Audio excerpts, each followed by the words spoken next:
The Captive, A Princess's Revenge. A tale of betrayal, cunning, and vengeance in the realm of Aquitaine. Anno Domini 1194. The day I was captured, I knelt before the usurper king on the blood-slicked stones of my father's hall, his pale eyes measuring me, like a merchant appraising damaged silk. "Princess Isabel de Ravenshollow," he said, voice carrying the satisfaction of a hunter who had cornered his prey, "whom all men called the Rose of Aquitaine. Not so thorny now." 3 months later, he knelt at my feet while I traced the edge of his jaw with my fingertip, savoring the tremor that ran through him. "Henri de Montclair," I whispered, "whom all men feared as the Iron King. Not so unyielding now." The day our fortress fell, I led my nephew Prince Edmond through the hidden passages carved into Ravenshollow's ancient foundations, only to emerge face to face with armed men bearing the black and gold of our enemies. Their captain wore a surcoat I knew, as well as my own reflection, the azure lion of House de Montfort, quartered with the red chevrons that had once been meant to join with our silver roses in marriage. Sir Rodrigue de Montfort stood before me in mail, stained with my people's blood, his sword point resting against the stone floor. Behind him, rowdier mercenaries shifted restlessly, men whose loyalty belonged to whoever paid their wages in silver deniers. "Madame," Rodrigue said, my name a sigh upon his lips. In the firelight, his face bore the marks of siege warfare, soot stains, and blood spatters that turned him into a stranger. Once, I had looked forward to calling this man husband. My father had chosen him for his strong sword arm and the strategic alliance his lands would bring. But ambition had curdled whatever affection had existed between us. He had opened our gates in the dark hours before dawn, breaking his oath of liege fealty to trade the lives of my household for a place at Henri's table.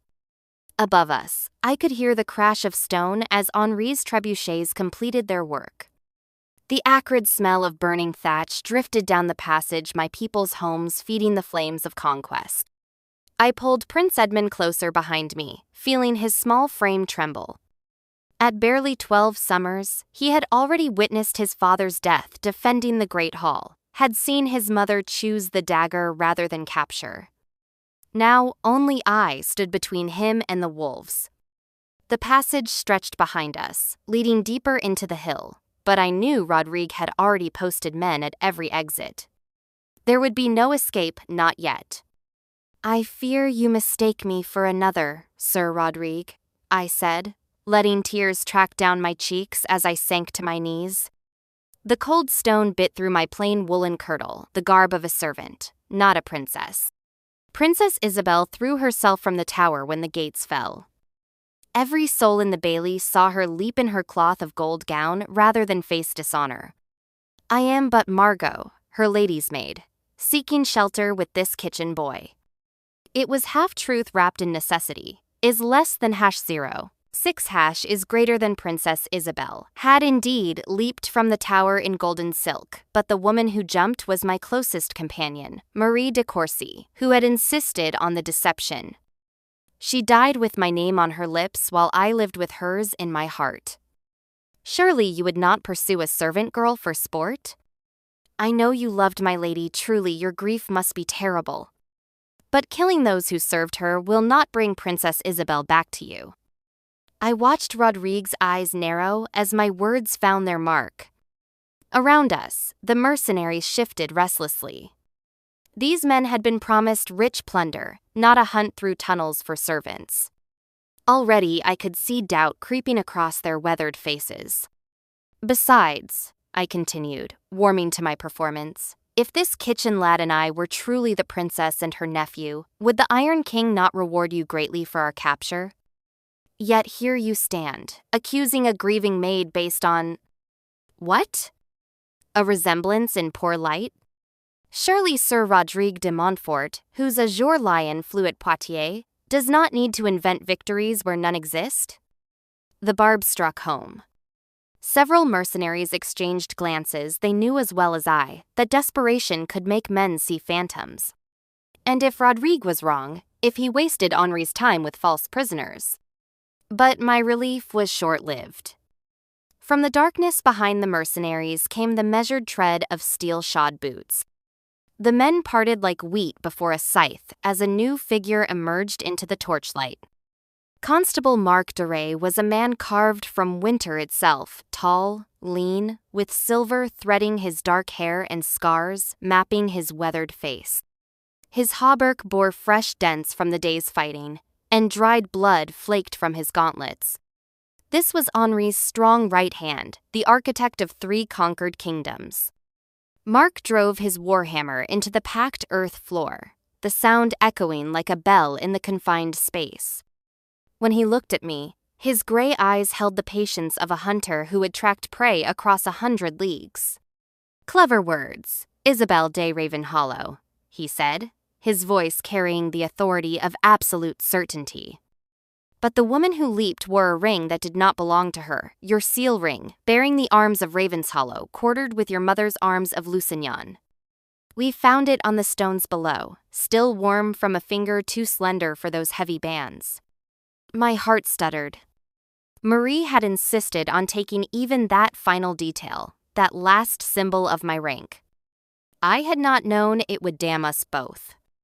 "More telling still," Marc continued, "the body bore no birthmark upon the shoulder, the strawberry stain that marks every daughter of House de Ravenshollow for 5 generations. A mark I have seen myself, when your father received homage from his vassals, and you stood at his right hand." The constable's knowledge was too complete, too certain. He had planned for this moment, prepared for every deception I might attempt. As I met those calculating gray eyes, I knew that Marc was a man who left nothing to chance. When they bound my hands with leather cord and thrust us into the gray dawn light, I saw the full extent of our defeat. Ravenhollow's towers stood black against the rising sun, smoke still trailing from their broken windows. In the bailey, Henri's men were stripping the dead, while others herded surviving servants into groups for sorting. Some would serve, others would die, and a few might be sold in the slave markets of Iberia. This was the price of resistance in Henri de Montclair's new world. They brought me before Henri in what had been my father's great hall, though it bore little resemblance to the place where I had learned statecraft at my mother's knee. Banners bearing the arms of Montclair, 3 golden lions on a field of red now hung where silver roses had bloomed, and unfamiliar faces filled the chairs that had once held my father's sworn vassals. Henri sat upon a throne of polished oak, not my father's carved stone seat, which lay in pieces before the hearth. This was deliberate theater, a reminder that the old order had been swept away like autumn leaves. I had prepared myself for this moment during the long hours in the tower cell they had given me. The role I must play was distasteful but necessary, the broken princess, so desperate to live that she would abandon every scrap of dignity. It was a performance that would disgust Henri, even as it served my purposes. When the guards forced me to my knees, I did not resist.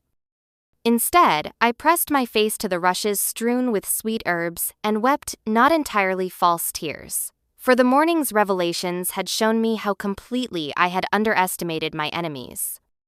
"Mercy, your grace," I sobbed, using the royal style that was not yet his by papal recognition, but which fed his hunger for legitimacy.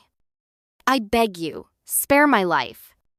I will serve you faithfully as a servant, a ward, whatever pleases you. Only let me live." The hall fell silent, save for the crackling of logs in the great hearth and the distant sound of masons beginning repairs to the outer walls. When I dared to glance up, I saw Henri's face had darkened with disappointment. Here before him knelt the woman troubadours had called the wisest princess in Christendom, reduced to groveling like a whipped dog. Around the hall, I noted the faces of those who had survived the siege and chosen submission over death. My father's former chancellor, Master Alain de Rouen, stood among Henri's clerks with downcast eyes. The seneschal who had managed our household for 20 years now wore Henri's colors, the silver roses cut from his surcoat and replaced with golden lions. "Rise," Henri commanded, his voice sharp with distaste. I climbed to my feet with trembling hands, keeping my eyes downcast in what I hoped appeared to be shame. In truth, I was studying the men arrayed around Henri's makeshift throne, cataloging faces and allegiances, noting who watched me with pity and who with contempt. "I had hoped," Henri said slowly, "to find in you some trace of the renowned wit that made your father's court famous from Paris to Jerusalem. Instead, I find only this. Mewling creature is less than #0. 6# is greater than at his right hand." Marc Duray stood silent as a statue, but I caught the slight tightening around his eyes. The constable, at least, was not entirely convinced by my display. "Perhaps the tales were false," Henri continued. "Perhaps your father's chroniclers invented virtues to match your beauty, thinking that a princess need only be lovely to be valuable." From the crowd of courtiers came a nervous laugh, the sound of men unsure whether their new master was jesting or pronouncing judgment. It was then that Rodrigue stepped forward, his voice carrying the confidence of a man who thought he held the winning cards. "Your Grace, broken though she may be, Princess Isabel's bloodline still commands loyalty among the old houses. The oaths of fealty sworn to her grandfather's line run deeper than any conquest. If she were to wed one of your faithful servants," he did not need to finish the thought. "Marriage to a compliant princess would legitimize any lord's claim to her father's lands, while her public submission would demonstrate the futility of further resistance. The bonds of feudal obligation were sacred, sworn before God and witnessed by the Church. Even a conquered princess carried that power in her very blood." Henri's gaze shifted to Rodrigue, and I saw something flicker in those pale eyes, calculation mixed with distaste. "You speak of your own desires, Sir Rodrigue. How convenient that your counsel serves your ambition."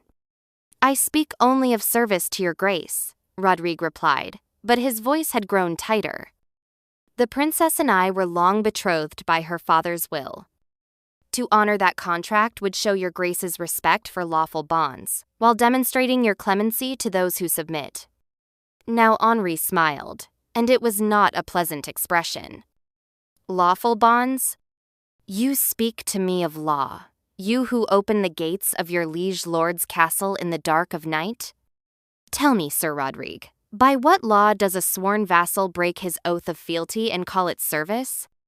The hall had grown very quiet.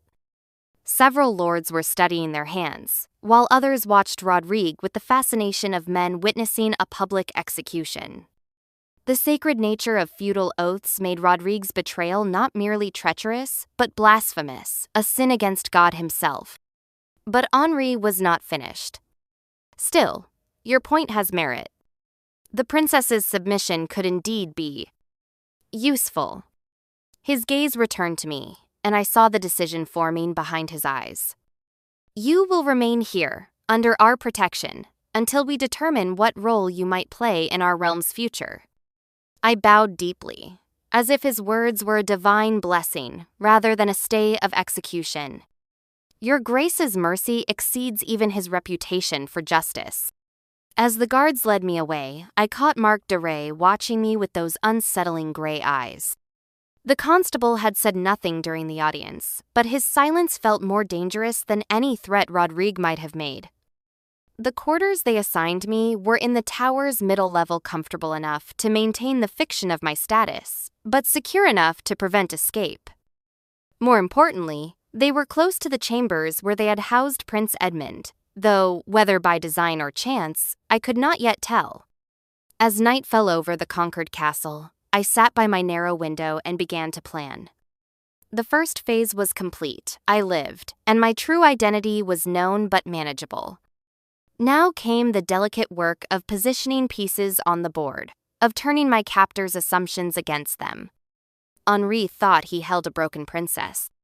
Marc suspected more, but lacked proof. Rodrigue believed he could claim me as his prize, fulfilling the betrothal contract that would grant him my father's lands. All of them were wrong, but they would not realize it until far too late. The next morning brought unexpected visitors to my chamber.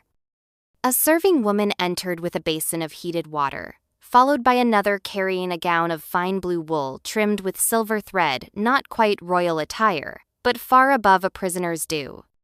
"His Grace commands your presence at Mass," the first woman said, avoiding my eyes.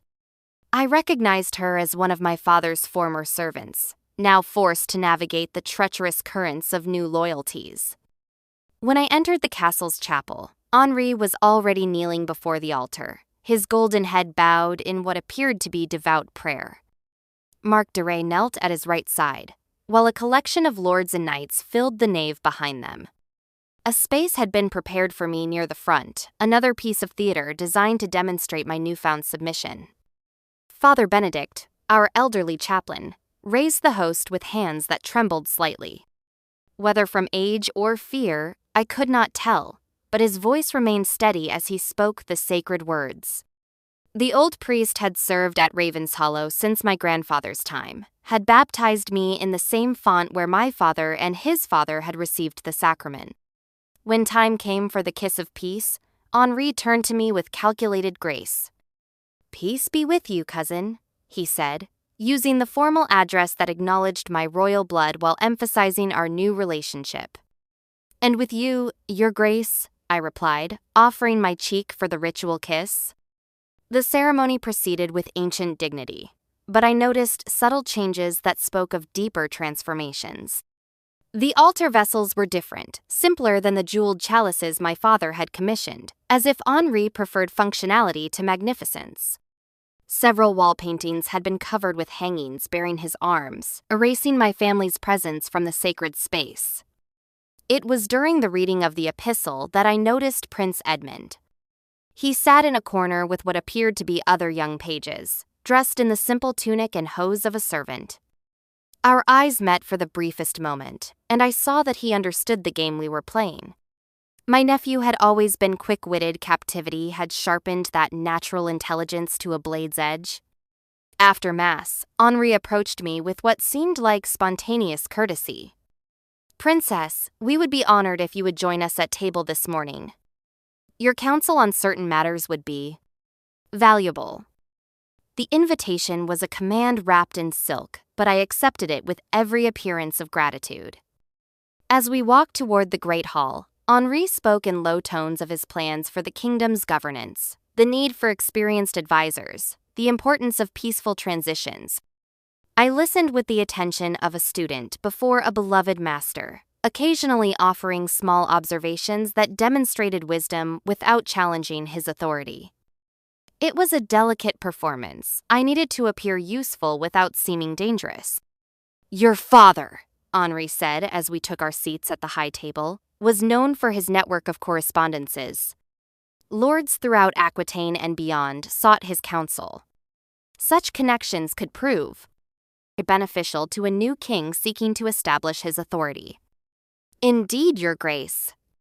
Father always said that information was the sharpest weapon in any arsenal. I accepted a cup of hippocras from a serving boy, not Prince Edmond, I noted, but another lad of similar age and build. Henri's eyes brightened with interest. "Wise words. Perhaps you might help us understand which lords are likely to submit peacefully and which may require firmer persuasion." It was a test, of course. He wanted to see if I would betray my father's allies to save my own skin. The disappointing princess would do exactly that, trading information for security.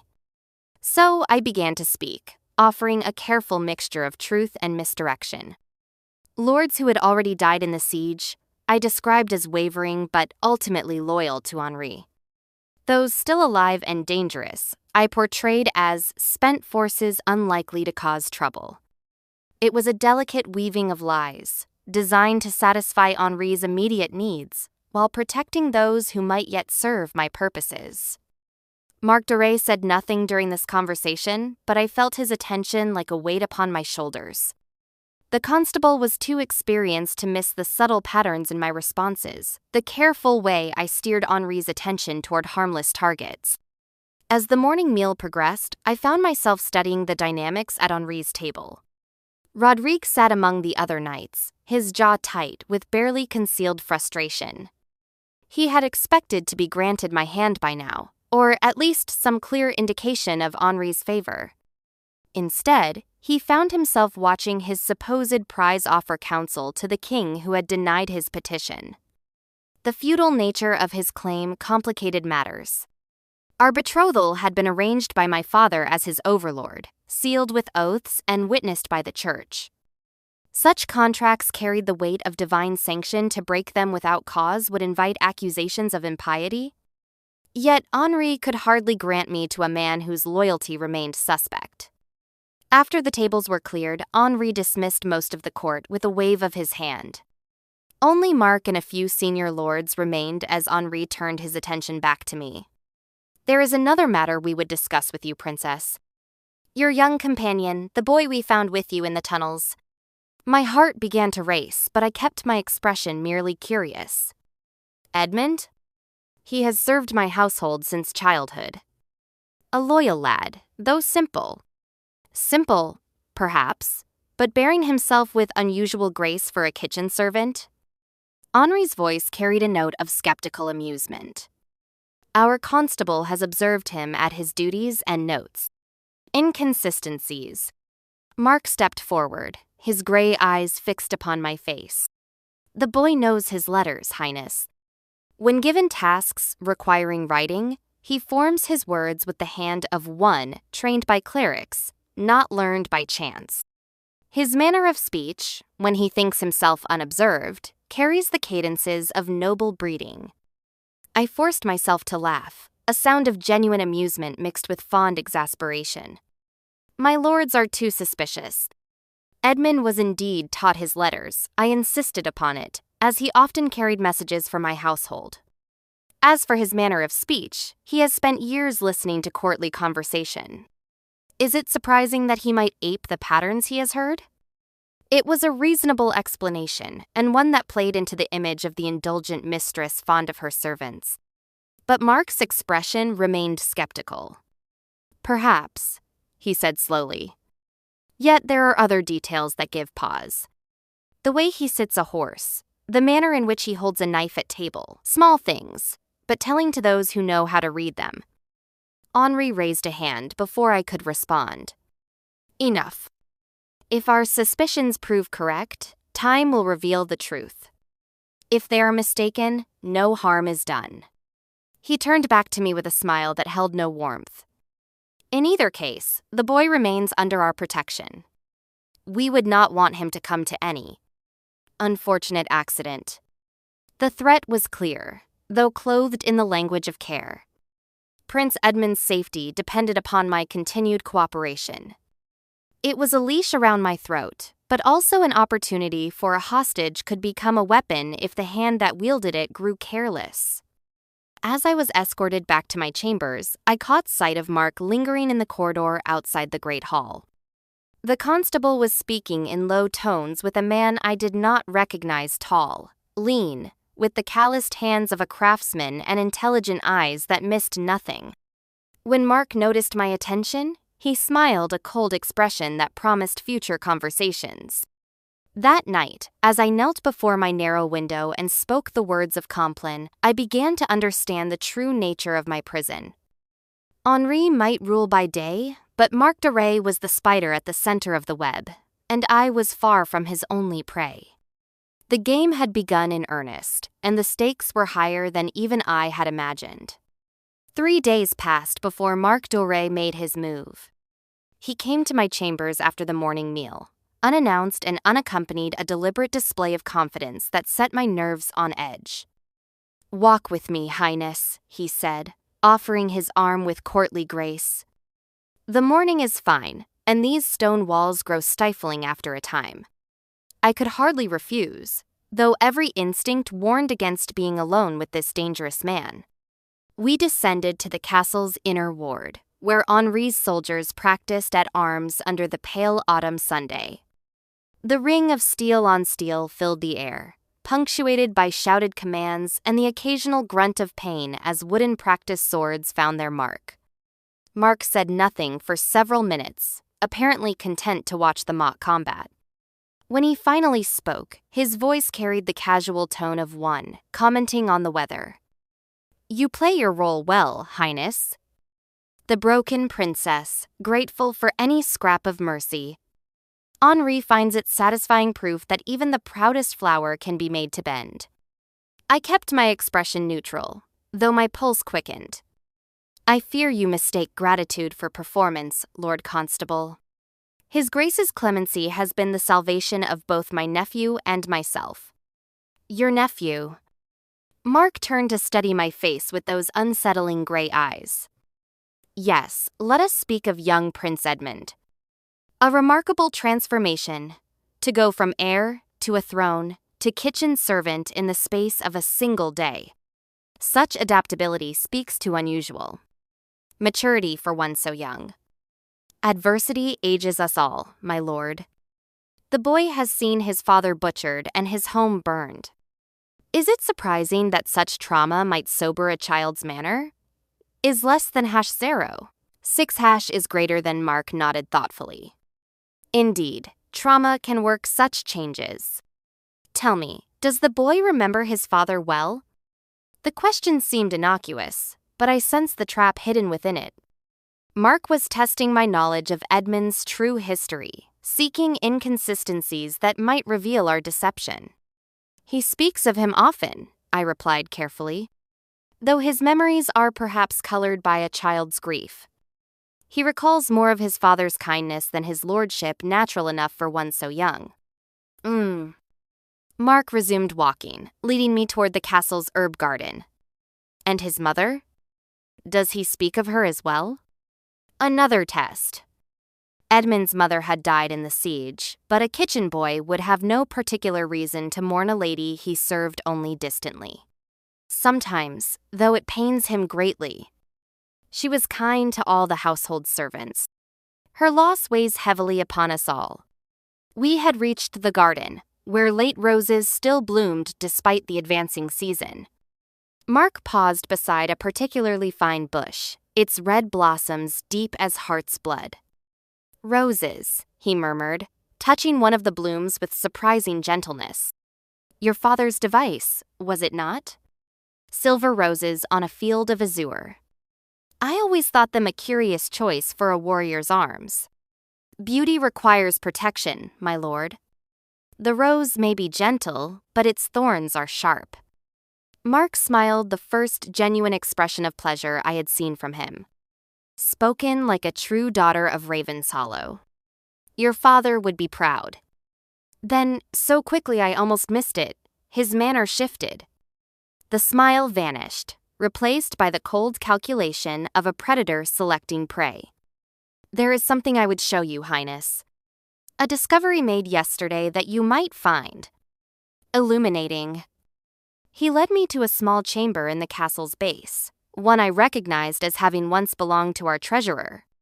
The room was filled with scrolls and ledgers, the remnants of my father's financial records, though many documents had clearly been removed. Upon a reading table lay an open ledger, its pages covered with figures and notations in several different hands. Marc gestured toward it with the casual air of a host showing off a prized possession. "Your father's household accounts," he explained. Fascinating reading for those who know how to interpret such things. "See here." He pointed to a column of entries dated 3 months past. Regular payments to a young scribe named Benedict de Courcy. Curious, as our investigations show no such person ever served in your father's household openly. My blood turned to ice water. Benedict de Courcy was the false name Prince Edmond had used during our escape preparations, a precaution that now seemed pathetically inadequate. "There were many scribes and clerks," I said, proud that my voice remained steady. "I cannot be expected to remember every servant's name." "Of course not," Marc agreed pleasantly. Yet these payments continued right up until the day of the siege. Large sums, too far more than a mere scribe would command. One might almost think this Benedict de Courcy was someone of particular importance to your household. He turned the page, revealing more entries that made my heart sink. Payments for fine clothing, for weapons, for a horse, expenses that told the story of a young nobleman being prepared for a dangerous journey. "Lord Constable," I began, but Marc raised a hand to stop me. "Peace, Highness. I do not expect confessions, not yet. But I wanted you to understand that I am not some blunt soldier who sees only what others place before him.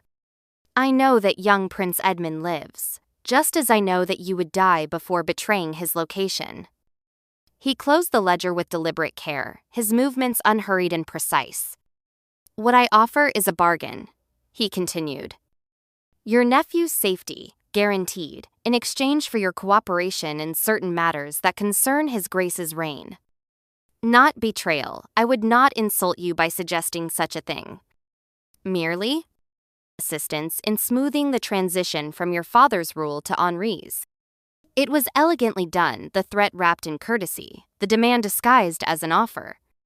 Marc had shown me his knowledge without revealing the full extent of it, had demonstrated his power while leaving room for negotiation.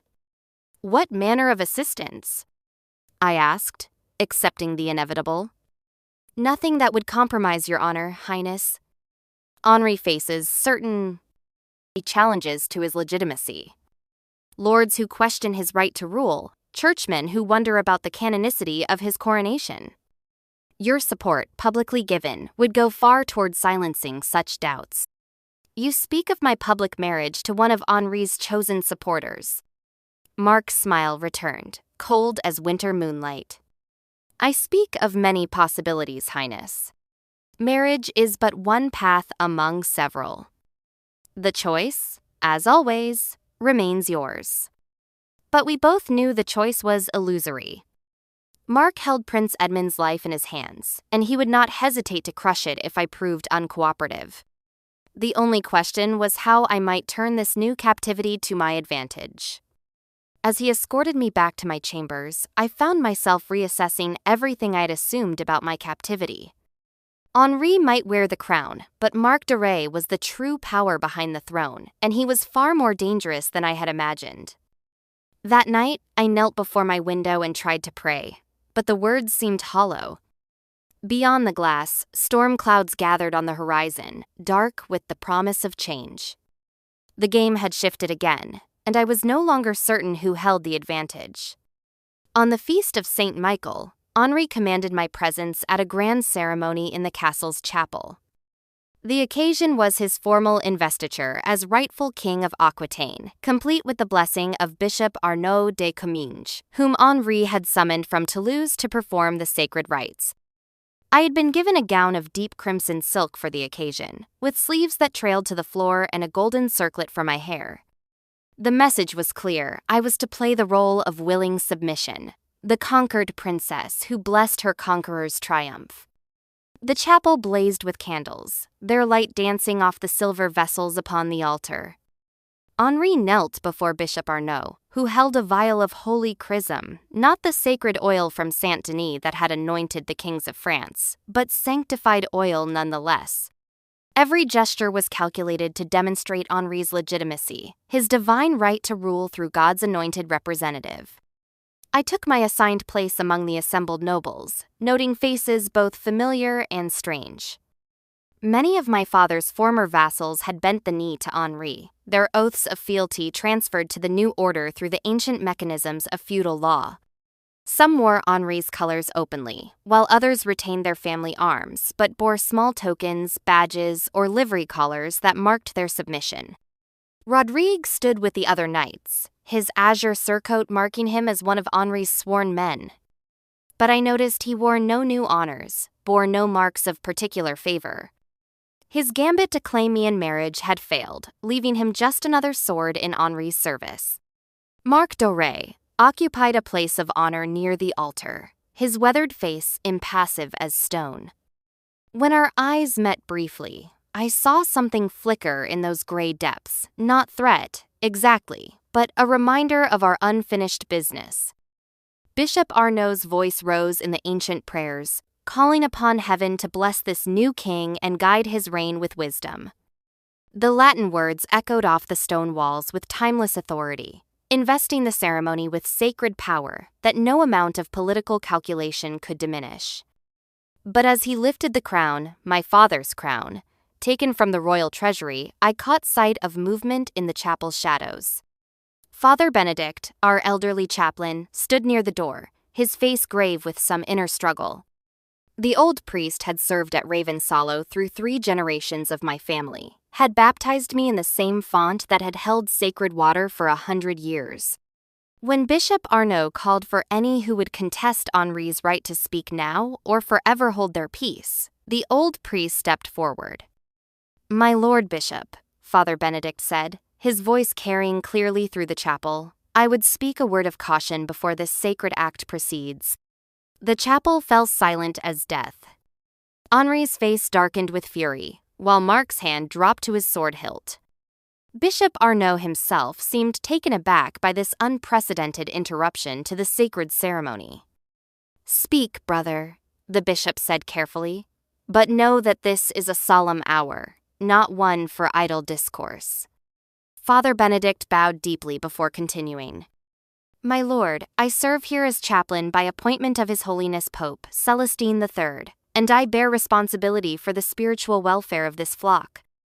I would know by what authority this coronation proceeds for. I have received no word from Rome confirming the deposition of the rightful king or the elevation of this claimant."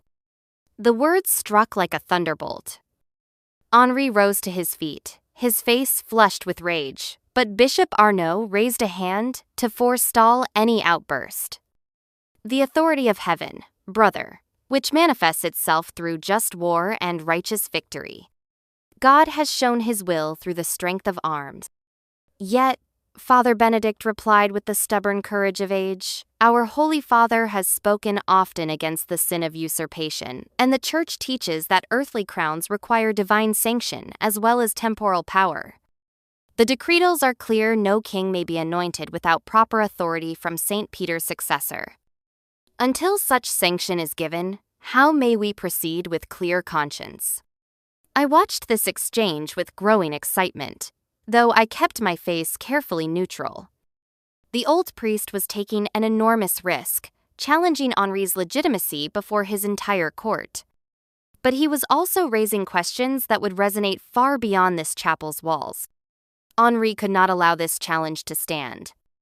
His authority depended upon the appearance of divine approval, the sense that his victory was heaven's will made manifest. Every moment Father Benedict spoke was another crack in that carefully constructed facade. "Enough," Henri snarled, abandoning all pretense of royal dignity. "You forget yourself, priest. I am anointed king by right of conquest and the judgment of God. Would you place papal politics above divine will?" Father Benedict met his gaze without flinching. "I would place the authority of Christ's vicar above the ambitions of earthly princes, as any faithful son of the Church must do." The chapel erupted in murmurs, some of agreement, others of shock. The sacred nature of royal authority was being questioned before witnesses, and the implications were staggering. If Henri's coronation lacked papal approval, then his entire claim to kingship was built upon sand. Marc stepped forward, his voice cutting through the noise like a blade. "Your Grace," he said, addressing Henri with deliberate formality, "perhaps this matter might be better resolved in private council, where all concerns may be aired without disturbing this sacred ceremony." It was a masterful intervention, offering Henri a way to save face while removing the immediate threat. But the damage was already done. The seed of doubt had been planted before witnesses, and no amount of private discussion could unsow it. Henri's jaw worked as he struggled with his rage, but finally he nodded curtly. "Indeed. Constable, see that Father Benedict is escorted to comfortable quarters where he may reflect upon the proper boundaries of clerical authority." The guards who stepped forward were courteous but firm. Father Benedict offered no resistance, but as he was led away, his eyes found mine. For just a moment, the old priest smiled a sea, expression of quiet satisfaction that made my heart leap with hope. The ceremony proceeded without further interruption, but its grandeur had been tarnished. When Bishop Arnaud placed the crown upon Henri's head, the act seemed hollow, lacking the divine sanction that every king required. The assembled nobles offered their acclamation, but their voices carried a note of uncertainty that had not been there before. As we filed out of the chapel, I found myself walking beside Marc de Rais. The constable said nothing, but his presence was a reminder that my own plans would not go unnoticed for long. Unfortunate interruption," I murmured, playing the role of loyal subject. Marc's smile was sharp as a dagger's point. "Indeed, Highness. One might almost think the good father had been encouraged in his concerns." The accusation hung between us like a blade, unspoken but clearly understood. Marc suspected my hand in Father Benedict's defiance, though he could prove nothing. Yet, that night, as I prepared for sleep, a servant brought me a small gift, a spray of late roses, silver white as moonlight. No message accompanied them, but none was needed. I had found an ally in the castle's chaplain, and together we had struck the first blow against Henri's carefully constructed legitimacy. The game had taken a new turn, and for the first time since my capture, I allowed myself to hope that victory might still be possible. But I also knew that Marc de Rais would not be caught off guard again. The constable was watching me now, with the intensity of a hunter who had scented his prey. The real contest was just beginning. The morning after Henri's disrupted coronation brought unwelcome visitors to my chambers. Marc de Rais arrived with the dawn, accompanied by a man I had not seen before, lean and sharp-featured, with the careful hands of a physician and eyes that missed nothing. "Highness," Marc said with courtly courtesy, "may I present Master Hugo de Melun, physician to His Grace's household. He comes bearing grave news." The stranger bowed with professional precision. "Your Highness, I regret to inform you that Father Benedict fell grievously ill during the night. A sudden affliction of the bowels, accompanied by fever and delirium. I have done what I can, but..." He spread his hands in a gesture of helplessness that might have been genuine. "How terrible," I replied, though my heart was racing. The good father seemed quite well at yesterday's ceremony. This illness must have come upon him with great suddenness. "Indeed," Marc murmured, watching my face with those calculating gray eyes. "Most sudden. Master Hugo believes it may have been something he consumed, perhaps tainted wine or spoiled meat. The symptoms suggest a corruption of the humors, possibly induced by some external agent." The implication was clear as glass. Someone had poisoned Father Benedict, and Marc suspected my involvement. But suspicion was not proof, and I had been careful to leave no trail that could lead back to me. In truth, I had done nothing to harm the old priest, but I could see how Marc might assume otherwise. Father Benedict's challenge had served my purposes perfectly, making him a natural target for Henri's wrath. That the king might choose poison over open execution was entirely believable. "Master Hugo," I said, turning to the physician with apparent concern, "might I visit Father Benedict? He has been chaplain here since my childhood, and I would offer what comfort I can in his final hours." The physician glanced at Marc before answering. "I fear that would not be wise, Highness. The good father raves in his fever, speaking of conspiracies and papal letters. His mind wanders to dangerous places." Another warning, delicately phrased. Marc was telling me that Father Benedict's delirium might reveal inconvenient truths, or that his ravings might be shaped to implicate me in his condition. "Of course," I replied. "I would not wish to disturb his rest. Perhaps when the fever breaks." "Perhaps," Marc agreed, though his tone suggested that Father Benedict would not recover from this particular illness. After they departed, I sat by my window and considered the implications.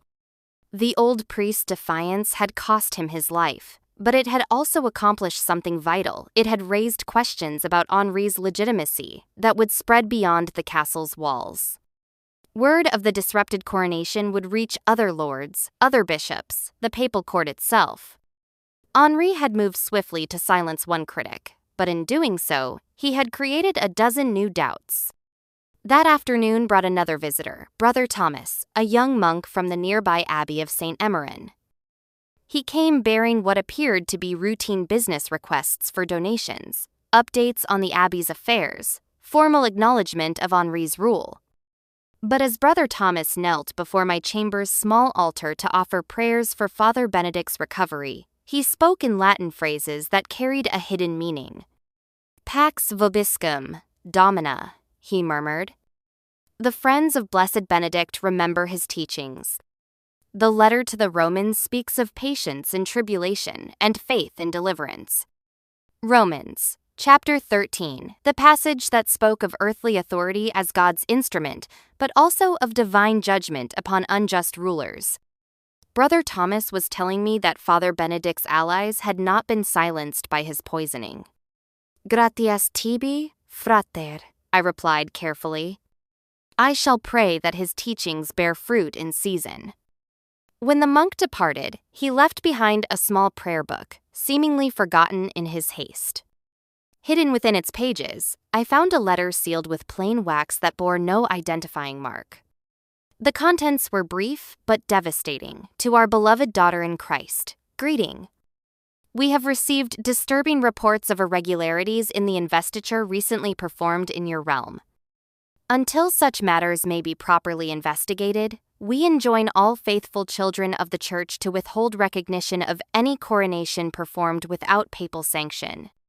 Let no priest offer blessing to usurped authority, lest they share in the sin of rebellion against God's anointed." Given at the Lateran Palace, under the seal of St. Peter. It was not signed, nor did it bear an official papal seal, but its language was unmistakably that of the papal chancery. Whether authentic or cleverly forged, it would serve my purposes perfectly. The letter's existence posed a delicious dilemma for Henri. If he suppressed it, he would appear to defy papal authority, a dangerous precedent for any king who hoped to rule Christian subjects. If he allowed it to circulate, it would undermine his legitimacy more effectively than any armed rebellion. But first, the letter needed to reach the right hands. That evening, I requested permission to attend Vespers in the chapel, a reasonable request for a pious princess seeking spiritual comfort. Henri granted it readily enough, perhaps hoping that public displays of submission would further cement his authority. The chapel was dimly lit for the evening service, shadows dancing between the pillars as Brother Thomas led the prayers. Among the congregation, I noted several faces that had not been present at Henri's coronation, visiting merchants, pilgrims, local nobles who maintained careful neutrality. During the reading of the epistle, I managed to slip the forged letter to a merchant who traded regularly with courts throughout Aquitaine and Gascony. His pouch already bulged with correspondence bound for distant cities' letters that would carry news and gossip across half of Christendom. Within a week, copies would be circulating from Bordeaux to Toulouse, each reproduction adding weight to its apparent authenticity. As we filed out of the chapel, Marc de Ray fell into step beside me.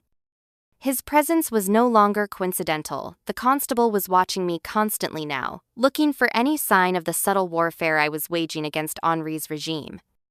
"A comfort, is it not, Highness," he said quietly, "to know that divine providence watches over rightful authority? Evil may seem to prosper for a season, but justice will prevail in the end." His words could be taken as pious platitude or veiled threat, depending on one's perspective. I chose to interpret them charitably.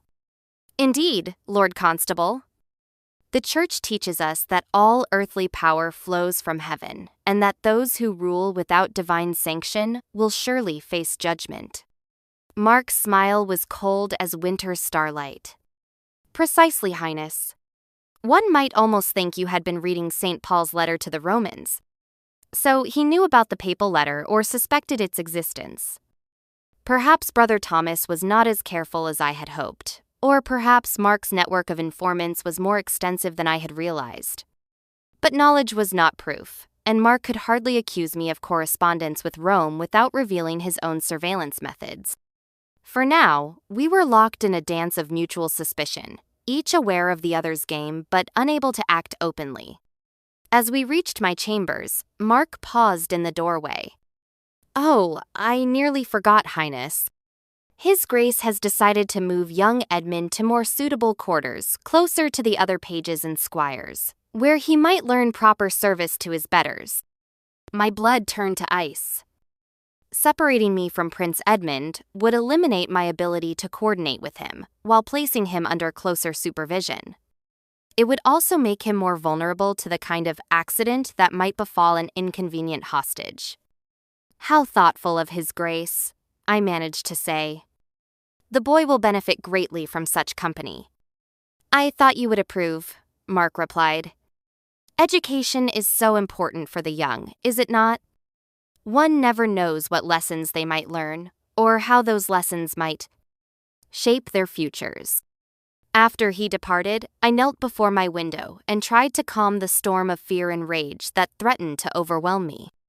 Marc was tightening his grip, cutting away my allies and resources one by one. Father Benedict was dying, might already be dead. Prince Edmond was being moved beyond my reach. My secret correspondence with the Abbey was compromised. Yet I was not without resources of my own.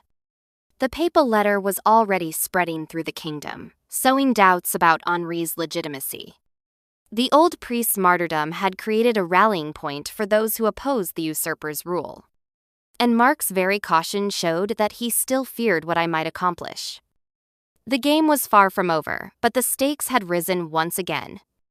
If I was to save both Prince Edmond and myself, I would need to move quickly and strike hard. The time for subtle maneuvering was passing. Soon, only the boldest gambit would suffice. 3 nights later, Rodrigue de Montfort came to my chambers like a thief in darkness. He arrived after Compline, when the castle had settled into uneasy sleep, moving through corridors he knew as well as his own heartbeat. The guards at my door had been given wine laced with poppy extract, not enough to kill, but sufficient to ensure their slumber until dawn. I was waiting for him, seated by the dying embers of my fire, with a cup of mulled wine warming my hands. The night was cold, autumn's last gift before winter's harsh embrace, and even the stone walls could not keep out the chill. "Isabel," he said, my name a sigh upon his lips. In the firelight, his face bore the haggard look of a man who had not slept well for many nights. "Sir Rodrigue," I replied, making no move to rise. "You take great risks visiting me at such an hour. What would Henri think of his faithful knight skulking through corridors like a common burglar?" He closed the door behind him with careful silence, then turned to face me with eyes that burned like coals.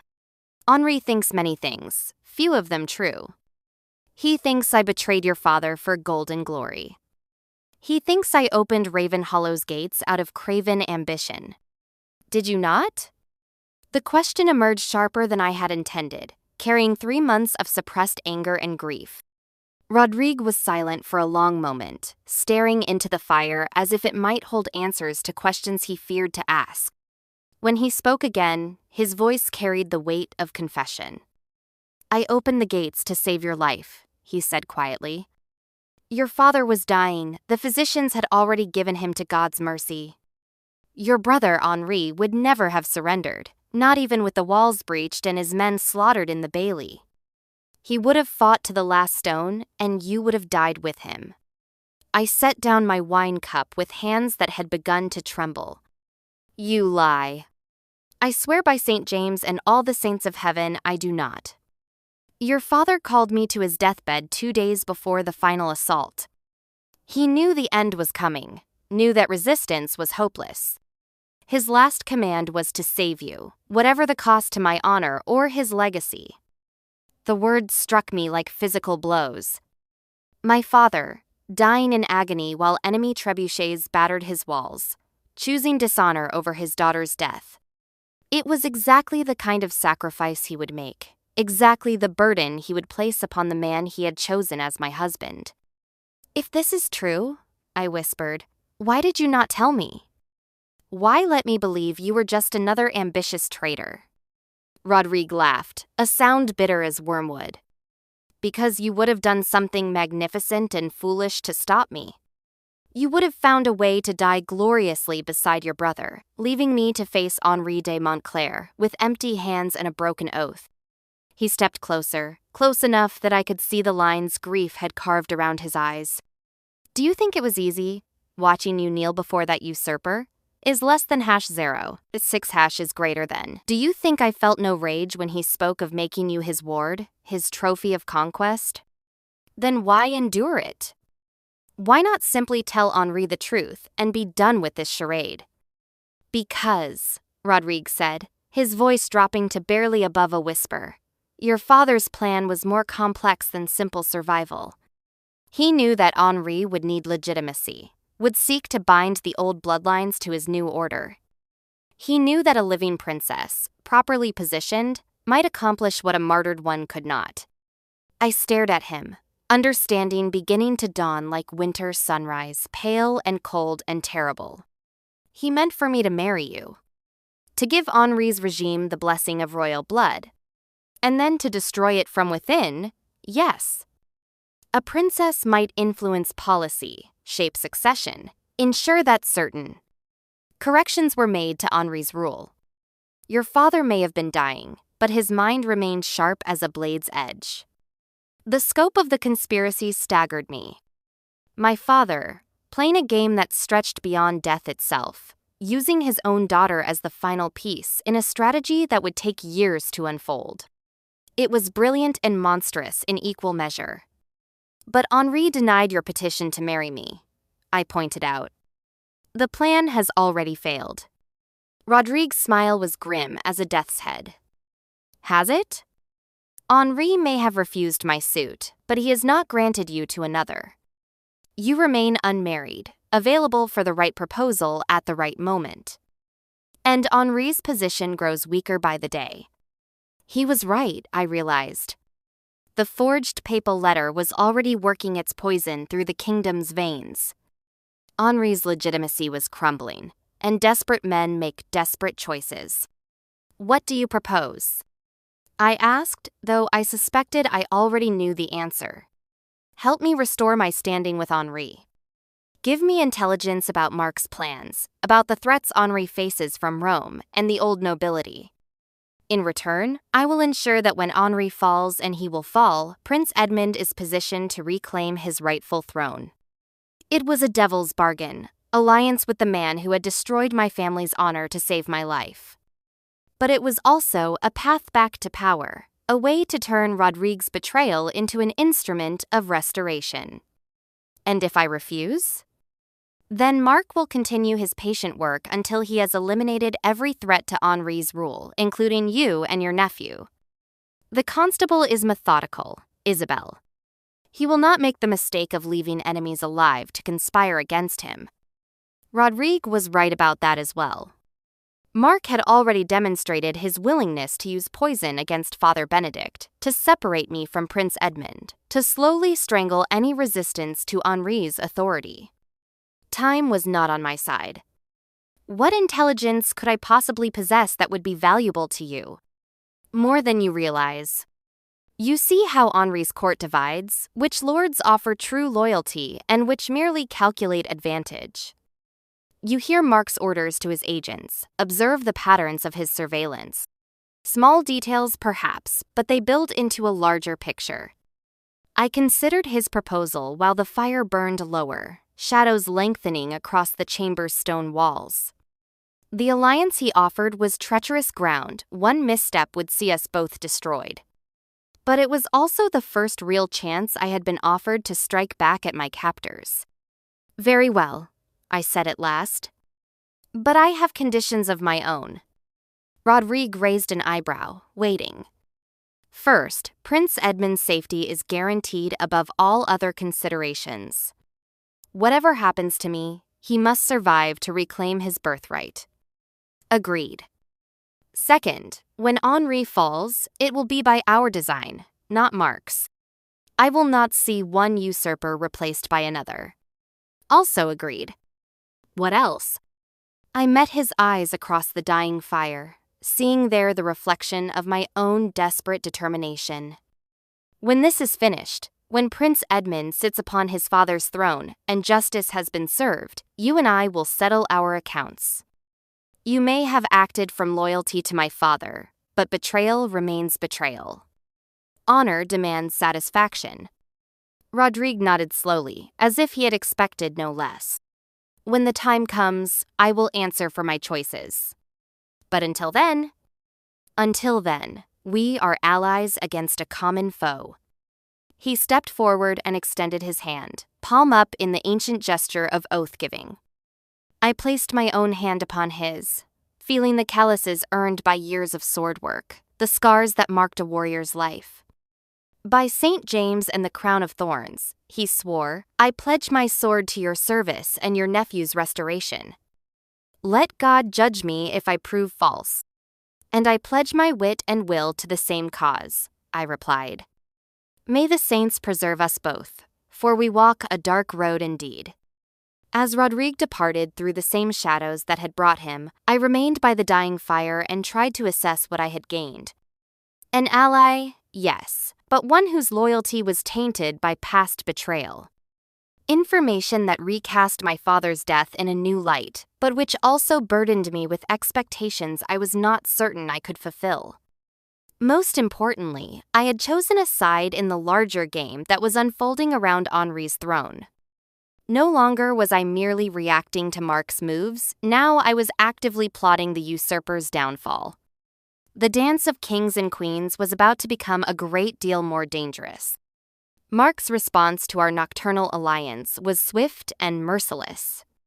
The morning after Rodrigue's visit, I woke to find my chamber door guarded by men I did not recognize Henri's personal guards, with the hard faces of professional killers and loyalty bought with silver deniers rather than feudal bonds. The message was clear, my movements were now restricted, my visitors carefully screened. Marc suspected something, even if he could not yet prove what. When I was summoned to attend Mass, I found the chapel strangely empty.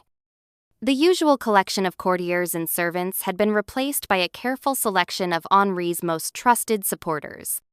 Even Brother Thomas was absent, his place at the altar taken by a stranger, a young priest with nervous eyes and sweating palms. Henri himself seemed distracted during the service, his attention wandering from the sacred words to scan the assembled crowd. When time came for the kiss of peace, he barely acknowledged my presence, offering only the most perfunctory recognition of my status. It was Marc who provided explanation after the service concluded. His Grace has received disturbing reports from his agents abroad, the constable said as he escorted me back toward my chambers. It seems certain forgeries have been circulating letters purporting to come from Rome, questioning the legitimacy of his coronation. I kept my expression neutral, though my heart raced. How terrible! Who would dare forge papal correspondence? Indeed, who would dare? Marc's voice carried the weight of unspoken accusation. The penalties for such sacrilege are severe, both in this world and the next. His Holiness takes a dim view of those who presume to speak in his name. We had reached my door, but Marc made no move to leave. Instead, he stood blocking my path, gray eyes fixed upon my face like a hunter studying trapped prey. There is another matter that concerns His Grace, he continued. Father Benedict died during the night. The poor man's suffering has finally ended. I crossed myself piously, though inside I felt a cold satisfaction.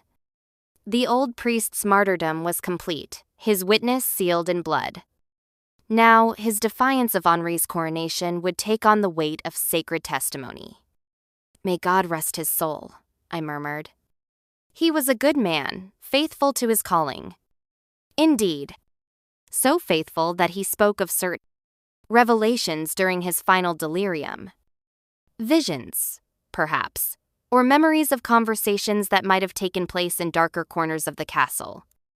Marc was fishing, seeking some reaction that might confirm his suspicions. But I had learned caution in a hard school, and my face revealed nothing. The dying often see things hidden from the living, I replied.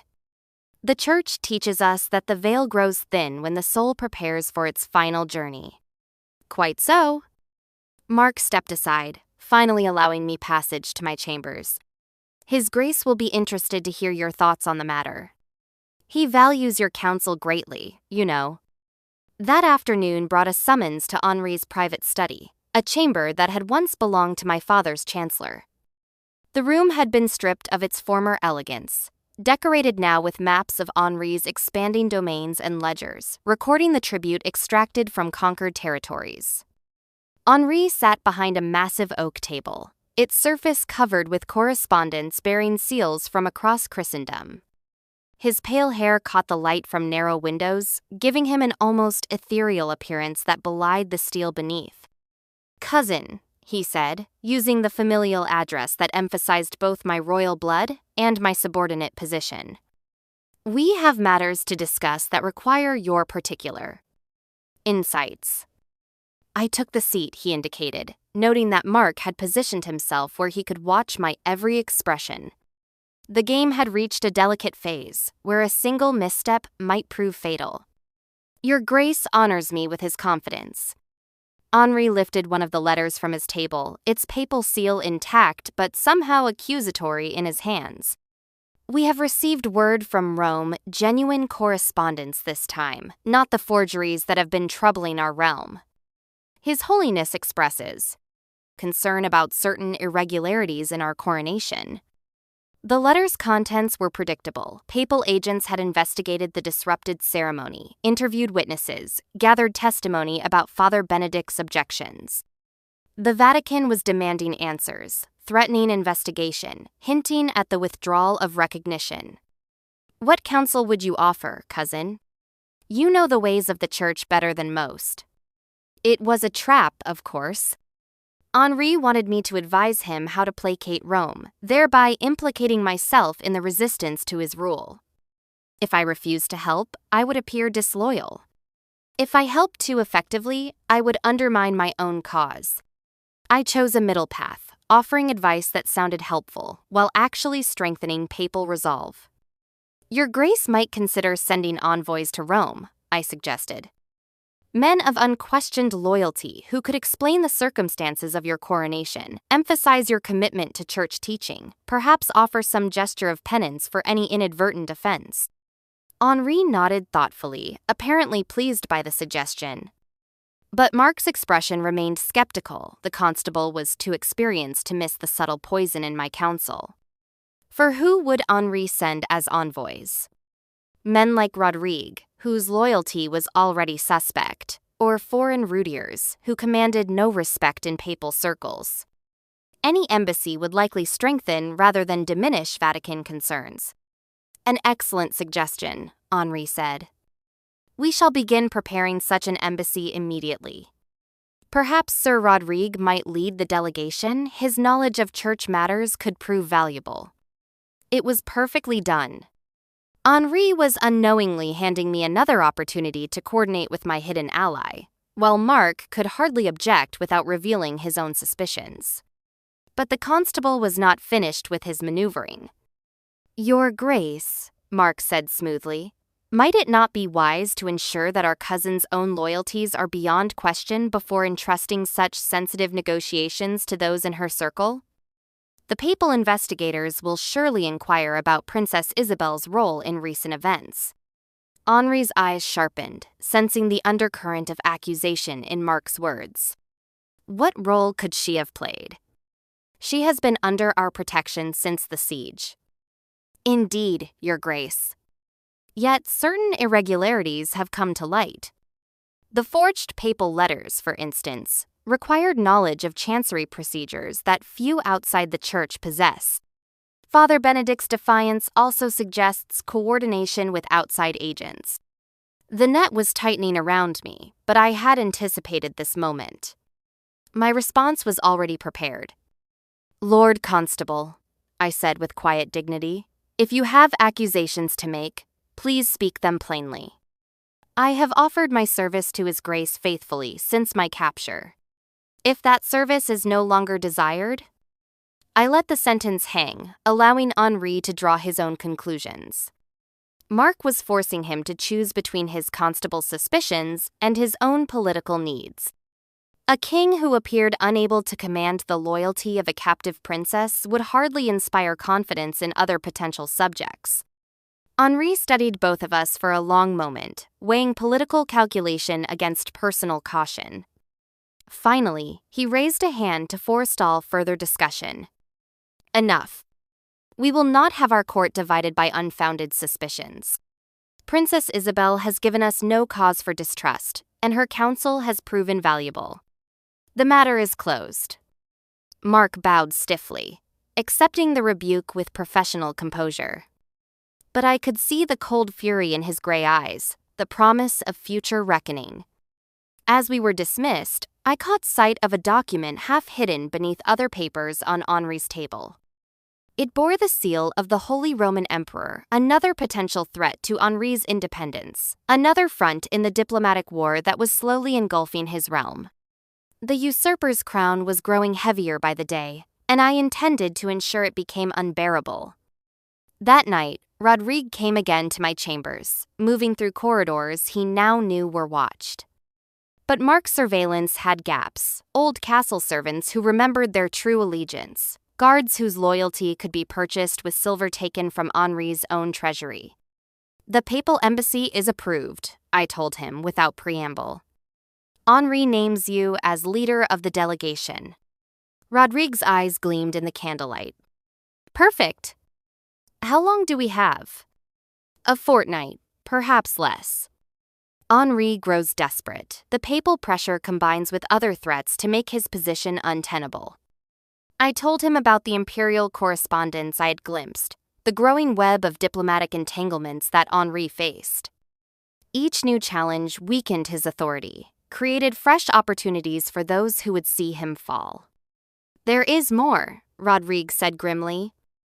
My agents in Toulouse report that Duke Richard is gathering forces. He claims Henri has violated feudal law by seizing lands without proper investiture from his overlord. Duke Richard of Toulouse, my father's cousin, and a man who had never acknowledged Henri's authority. If he was moving toward open rebellion, the usurper faced enemies on multiple fronts. How long before he marches? Weeks, not months. But Richard is cautious. He will not move until he is certain of victory. He needs assurance that Henri's support will crumble when tested. I understood what Rodrigue was suggesting. Duke Richard required a signal, some dramatic demonstration that Henri's authority was hollow. The papal embassy could provide exactly that, if properly managed. What do you need from me? Rodrigue leaned forward, his voice dropping to barely above a whisper. Intelligence about Henri's military dispositions. Which lords can be trusted to remain loyal when Richard's banners appear on the horizon? Which castles are adequately garrisoned? Most importantly, what are Marc's contingency plans? These were dangerous questions, the kind of information that could only be obtained through systematic espionage. But I had advantages that Rodrigue lacked access to Henri's court, the ability to observe without suspicion, servants who still remembered their old loyalties. I can provide some of what you seek, I said carefully. But Marc watches me constantly now.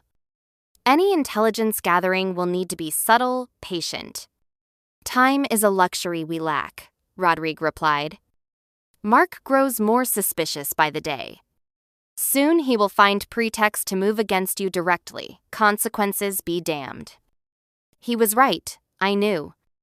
The constable's restraint was tactical, not moral. Once he had assembled sufficient evidence or created sufficient pretext, he would strike without warning. Then we must give him a different target, I said, an idea beginning to form. Someone whose downfall would satisfy his need for action while protecting our true plans. Rodrigue raised an eyebrow, waiting for explanation. Brother Thomas, I continued. The monk from St. Emmerin who has been carrying messages between the abbey and my supporters. Marc suspects his involvement but lacks proof. If we were to arrange for that proof to surface. Understanding dawned in Rodrigue's eyes. A sacrifice. Let Marc catch the monk in some act of treasonous correspondence, satisfy his hunting instincts while preserving more valuable assets. Precisely. Brother Thomas is expendable, a useful tool, but easily replaced. His capture would give Marc a victory while directing attention away from our deeper preparations. It was coldly calculated, but necessary. The monk had served his purpose in establishing communication with potential allies. Now he could serve a final function as Marc's prey. I can arrange for him to be caught with incriminating documents, Rodrigue said. Letters that appear to show coordination between the abbey and rebellious nobles, perhaps some gold that suggests foreign funding. Do it. But ensure the documents reveal nothing that could compromise our own operations. Brother Thomas must appear to be working alone, a single rogue agent, rather than part of a larger conspiracy. As Rodrigue prepared to leave, I caught his arm. There was one more matter that needed addressing, one that might prove the most dangerous of all. What of Prince Edmond? Marc has moved him beyond my reach, placed him under closer supervision. If our plans go awry? Rodrigue's expression hardened. The boy will be protected. I have men positioned among Henri's household guards, not many, but enough. When the time comes to move, they will ensure he reaches safety. And if Marc suspects their loyalty, then they will die defending their charge, as good men should. Rodrigue's voice carried the weight of absolute conviction. Your father's last command was to preserve the royal line. I will honor that oath, whatever the cost. After he departed, I knelt before my window and gazed out at the castle's shadowy courtyards. In the distance, torches moved along the walls as sentries made their rounds, Henri's men maintaining their watch against enemies both within and without. Soon, Brother Thomas would be caught in Marc's trap, his capture providing a temporary victory for the constable, while masking our deeper game. The papal embassy would depart for Rome, carrying with it the seeds of Henri's diplomatic destruction. Duke Richard would march from Toulouse, his banners raised in the name of legitimate authority. And somewhere in the midst of these gathering storms, Prince Edmond would reclaim his birthright, restoring the blood of kings to its rightful throne. The plan was elegant in its complexity, dependent upon perfect timing and absolute ruthlessness. One miscalculation could destroy us all, but the potential rewards justified any risk. Henri de Montclair had seized a crown through treachery and violence. Now he would learn that those same weapons could be turned against their wielder. Justice, it seemed, had a sense of poetic balance. Marc's trap closed around Brother Thomas 3 days later, during the feast of Saint Martin. The monk had come to the castle bearing what appeared to be routine correspondence from St. Emmerin Abbey, requests for papal indulgences, reports on the harvest, formal acknowledgement of Henri's authority. But Marc's agents had been watching the abbey's messengers for weeks, noting patterns, mapping connections, waiting for the perfect moment to strike. When Brother Thomas entered the castle gates that morning, he carried more than abbey business. Hidden within his breviary were letters bearing the seals of noble houses that had not yet submitted to Henri's rule lords from Gascony and the Pyrenean foothills, whose loyalty remained with the old bloodlines. The correspondence spoke of gathering forces, coordinated resistance, plans for a spring campaign that would restore legitimate authority. None of it was genuine, of course. Rodrigue had arranged for the forged letters to be placed where Marc's agents would find them, had ensured that the monk's capture would yield maximum intelligence value while revealing nothing of substance. I watched from my chamber window as Marc's men surrounded Brother Thomas in the bailey, their movements efficient and coordinated. The monk offered no resistance. Perhaps he understood that his fate had been sealed the moment he agreed to carry messages for the resistance. Within hours, the entire castle was buzzing with news of the conspiracy's discovery. Henri called an immediate council session, summoning his most trusted advisors to examine the captured correspondence and plan their response. I was not invited to attend, but servants' gossip carried word of the proceedings. Henri was reportedly furious at the extent of the revealed plot, while Marc urged swift action against the abbey and its noble correspondence. That evening, Rodrigue found an opportunity to speak with me during the evening meal. His message was brief, but devastating. "The monk is dead," he murmured as he passed behind my chair. Marc's interrogation was thorough, but he revealed nothing beyond what we intended. Brother Thomas had died under questioning, taking whatever secrets he possessed to the grave. It was a merciful end, in its way quick and final, without the prolonged agony that Marc might have inflicted if he suspected deeper deceptions. The monk's sacrifice had served its purpose. Marc was satisfied that he had uncovered and eliminated a major threat to Henri's authority. The captured letters would send Henri's forces chasing shadows in Gascony, far from the real centers of resistance. Most importantly, the investigation had drawn attention away from the papal embassy that would depart within days. Is less than #0. 6 is greater than but. Marc was too experienced to rest on a single victory. The evening after Brother Thomas's death, the constable came to my chambers with news that chilled my blood. "His Grace has decided that young Edmond requires more specialized instruction," Marc announced with cold formality. "The boy will be sent to court at Poitiers, where he may learn proper service in Duke Geoffrey's household."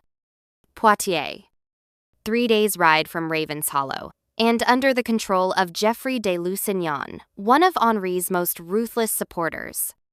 If Prince Edmond was sent there, he would be beyond any hope of rescue. "How thoughtful of His Grace," I managed to say, though my heart was hammering against my ribs. "When will the boy depart?" "Tomorrow morning. A suitable escort has been arranged, men who understand the importance of ensuring safe passage for such a valuable young servant." The emphasis on valuable left no doubt about Marc's meaning. Prince Edmond's true identity was an open secret now, his life hanging by the thread of Henri's continued need for legitimacy. "I would like to bid him farewell," I said carefully. "The boy has served my household faithfully." Marc's smile was sharp as a blade. "Of course, Highness." His Grace would not dream of denying such a reasonable request. "The farewell audience will take place in the Great Hall tomorrow at dawn, before the departure.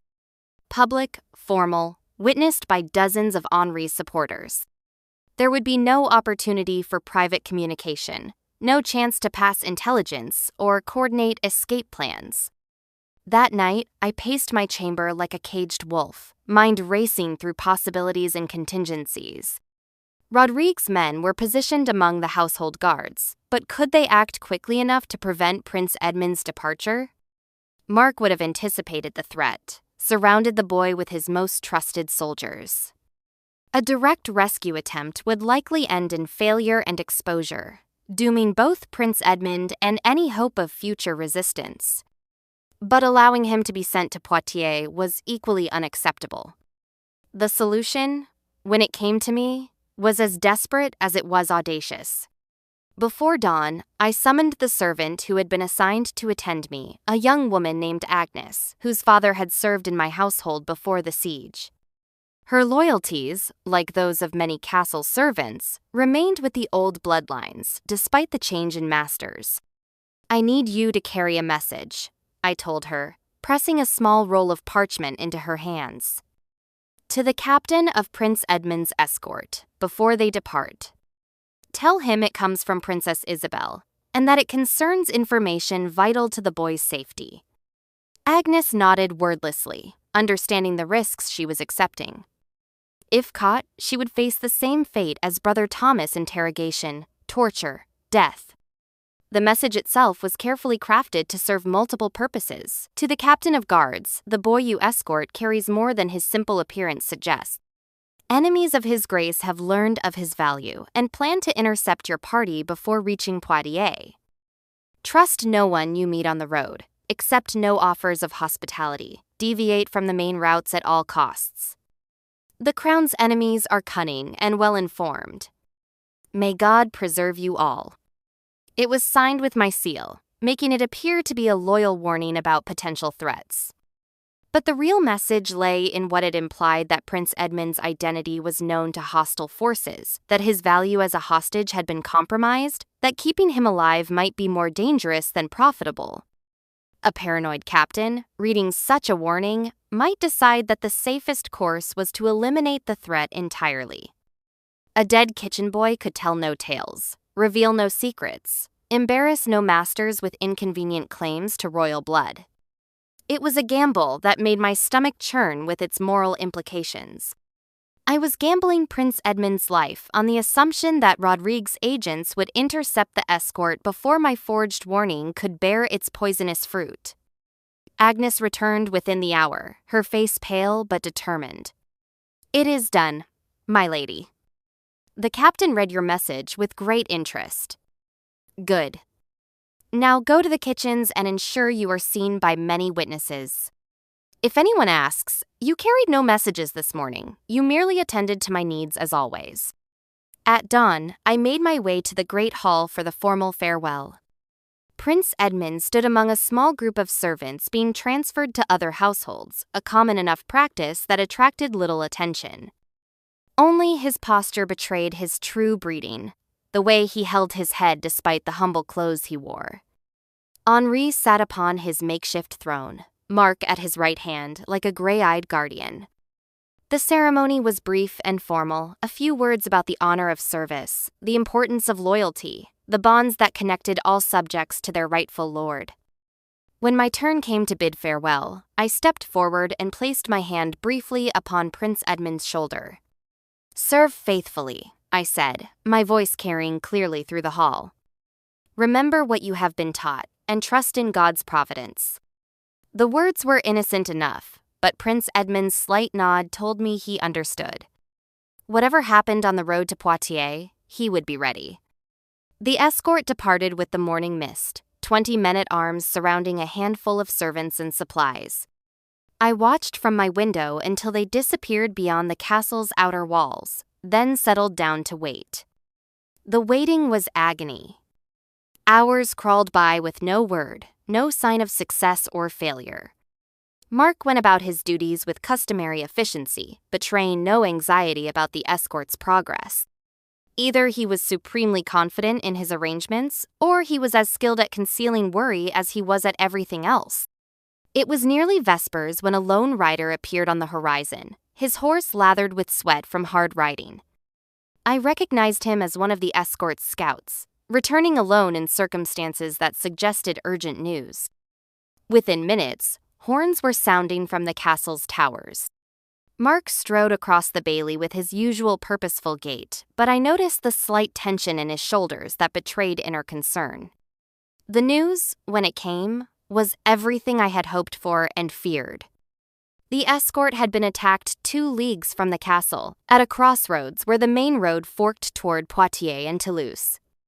Bandits? According to the surviving scout, though, the description of their equipment and tactics suggested a far more organized force. The attack had been swift and brutal. Most of the escort lay dead in the road, along with several of the servants they had been protecting. Prince Edmond was among the missing, his body nowhere to be found among the casualties. Henri received the news in his private study, his face cycling through shock, rage, and cold calculation. I was summoned to hear the report firsthand, ostensibly because of my concern for the boy's welfare. "Bandits?" Henri said, the word heavy with frustrated anger. "Or agents of Duke Richard, more likely." They knew exactly what they were seeking. Marc's expression was unreadable, but I caught the flicker of suspicion in his gray eyes when they settled upon me. The constable was too experienced to believe in convenient coincidences. "The boy's body was not found among the dead," Marc reported with clinical precision. "He may have escaped during the confusion, or been taken prisoner for ransom purposes. Is less than #0. 6# is greater than ransom?" Henri's voice carried a note of hope mixed with dread. What manner of ransom would bandits seek for a kitchen servant? It was Marc who answered, his words falling like stones into still water. "Perhaps they know something about the boy's value that we have not yet acknowledged, Your Grace." The implication hung in the air like incense, sweet and choking. If Prince Edmond's true identity was known to hostile forces, his value as a weapon against Henri's legitimacy was enormous. "Double the patrols," Henri commanded. "Send riders to every village within 10 leagues. Offer rewards for information. Threaten punishment for those who harbor fugitives. The boy must be found." But I knew he would not be found, not by Henri's soldiers, not in any place they thought to look. If all had gone according to plan, Prince Edmond was already safe in Rodrigue's hands, beginning a journey that would take him far from Henri's reach. As the council session dissolved into urgent planning, Marc approached me with his customary deliberate courtesy. "A tragic loss, Highness. The boy seemed quite devoted to your service." "Indeed," I replied, matching his tone of polite regret. "I pray that God will preserve him, wherever he may be." Marc's smile was cold as winter starlight. "Oh, I suspect he will, Highness. I suspect young Prince Edmond will prove remarkably resilient in the face of adversity." The words were a challenge and a promise, wrapped in silk but sharp as steel. Marc knew exactly what had happened, even if he could not yet prove it. But proof was a luxury that men like the constable could dispense with when necessity demanded action. The game had entered a new phase, one where the stakes were measured in lives rather than mere political advantage. Prince Edmond was free, but not yet safe, while I remained in Marc's power with my deceptions wearing thin as parchment. Soon, one of us would have to make a decisive move. And I was no longer certain which of us held the stronger position.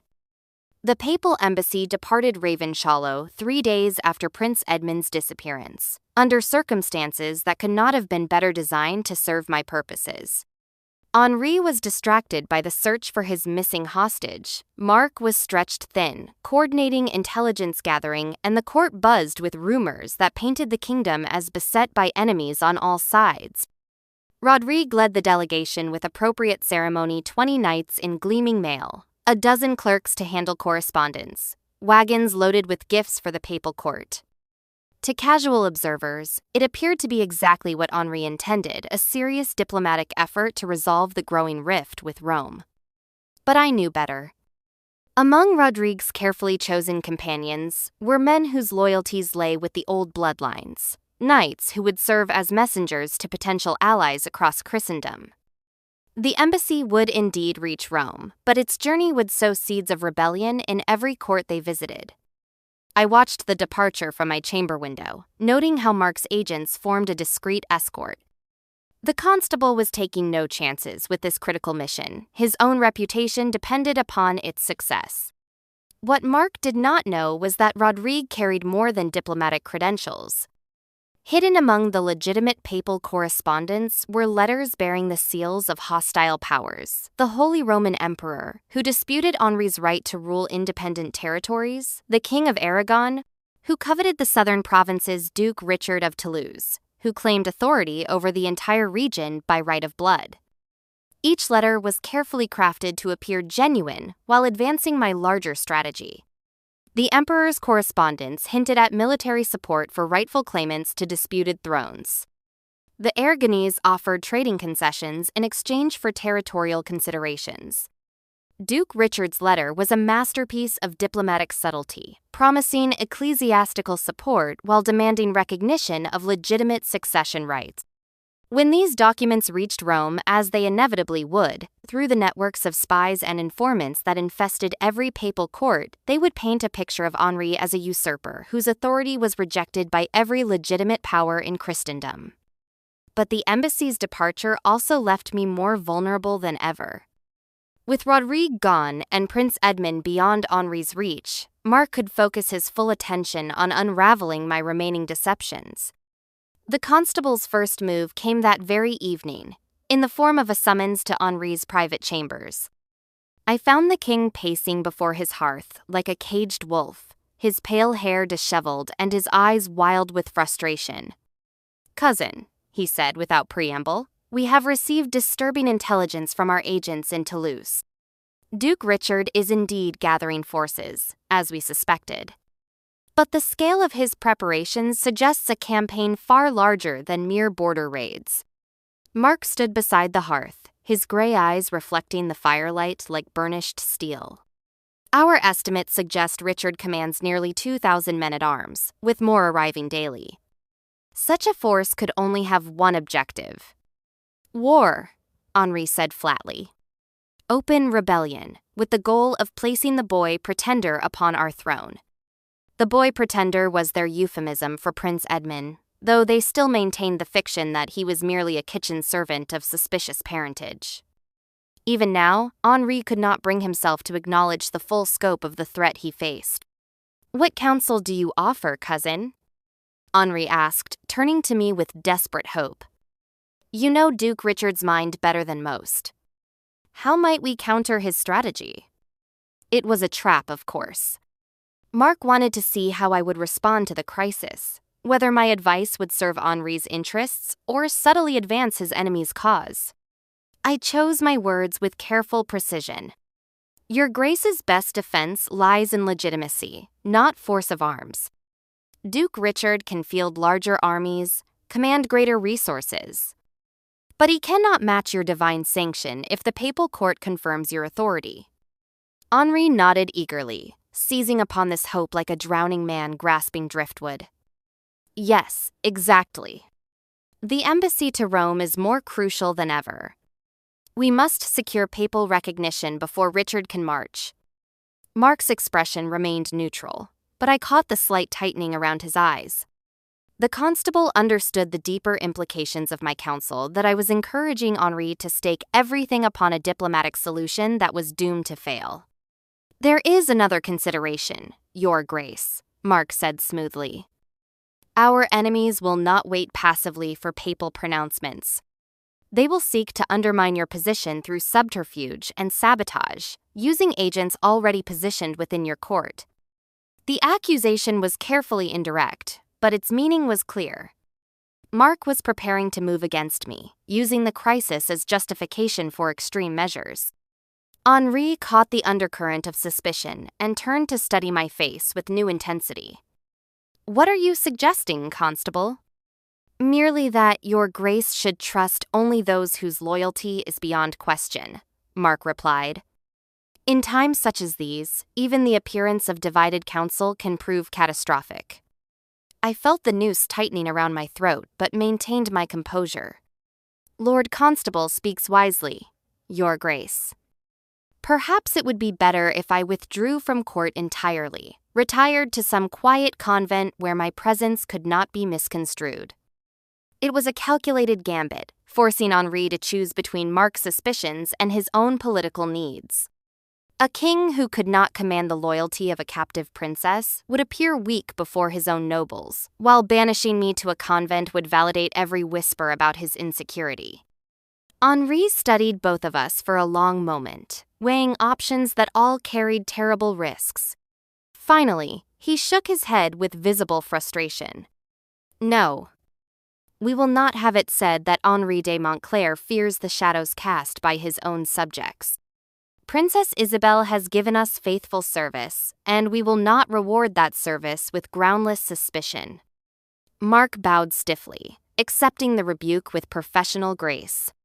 But his gray eyes promised that this was far from over. As I was dismissed from the royal presence, I caught sight of a new document upon Henri's table, a letter bearing the red wax seal of urgent military dispatch. The few words I could glimpse spoke of troop movements, defensive preparations, desperate appeals for reinforcement.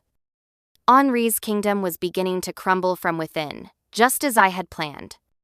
But Marc remained a dangerous variable, a predator whose patience had limits. The final phase of our deadly game was about to begin, and I was no longer certain who would emerge victorious.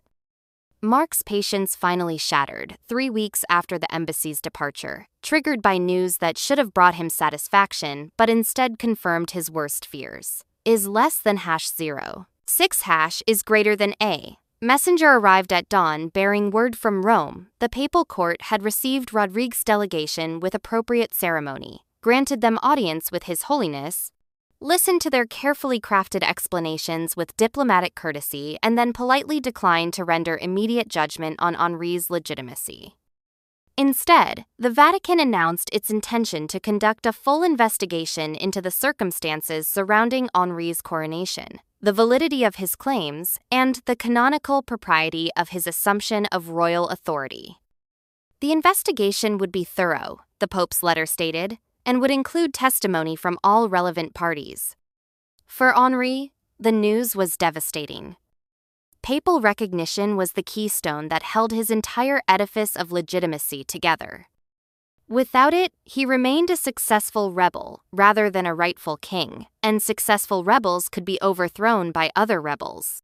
For Marc, the news confirmed what he had long suspected, that the embassy had been compromised from its inception, designed not to secure papal support but to ensure its denial.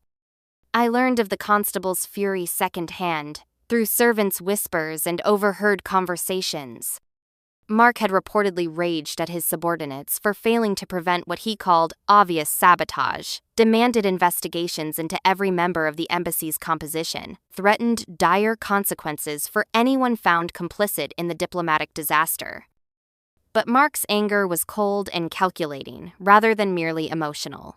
Is less than #0. 6 is greater than. Within hours of receiving the papal news, he had assembled evidence for the case he intended to make against me. The evidence was circumstantial, but damning my presence at court during every major setback Henri had suffered, my subtle influence over key decisions, the convenient timing of various disasters that had befallen Henri's cause. Marc had been patient, methodical, building his case like a master mason constructing a fortress. Now he was ready to strike. The blow fell on the feast of St. Andrew, during the evening meal in the Great Hall. I was seated at the high table in my customary place when Marc rose from his chair and addressed Henri with formal precision. "Your Grace, I bear heavy news that cannot wait for private counsel. Evidence has come to light of treasonous activity within your very court activity that threatens the safety of your realm and the sanctity of your crown." The hall fell silent as death. Henri set down his wine cup with hands that trembled slightly, his pale eyes fixing upon Marc's face with growing dread. "What evidence?"